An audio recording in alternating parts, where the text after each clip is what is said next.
Have you noticed your Whirlpool electric range's cooktop burner shutting off too soon or cycling on and off too quickly?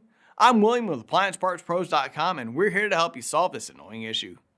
By examining key components like the infinite switch and cooktop element, you'll be able to pinpoint why the burner isn't staying on as it should. Don't worry if you're a beginner at appliance repair. It's easier than you think, and I'm here to guide you through each step. Let's dive in and get your cooktop back to reliable, consistent cooking.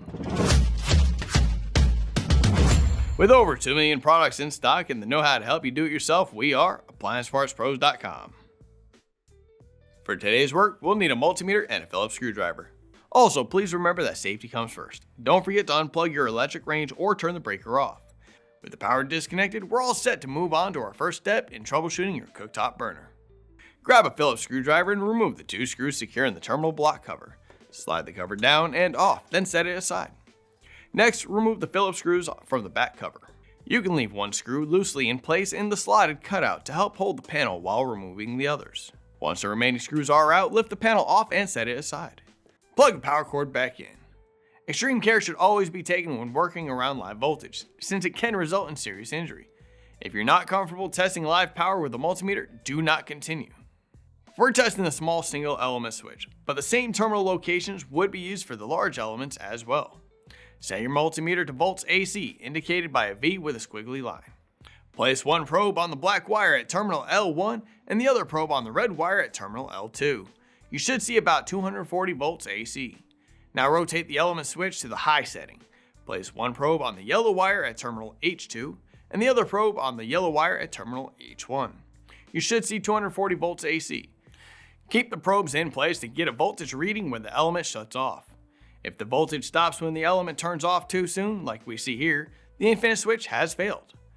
One of the best tools that you can have in your toolbox is a multimeter, and we'd love to show you how this device works and how you can benefit from using it.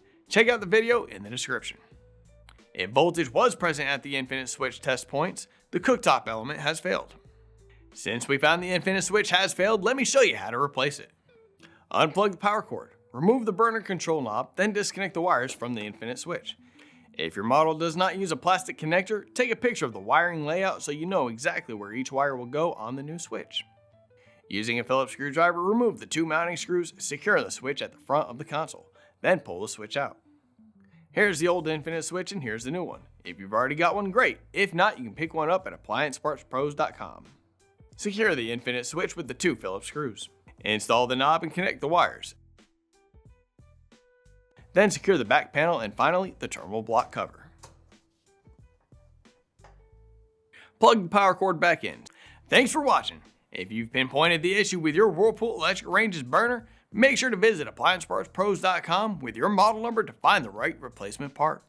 Most orders arrive within just a couple of days, so you can get your kitchen back to working order quickly. After you've completed your repair, don't forget to share your experience in the comments below. We'd love to hear how it went. Remember, we're here to help with any future appliance repair needs.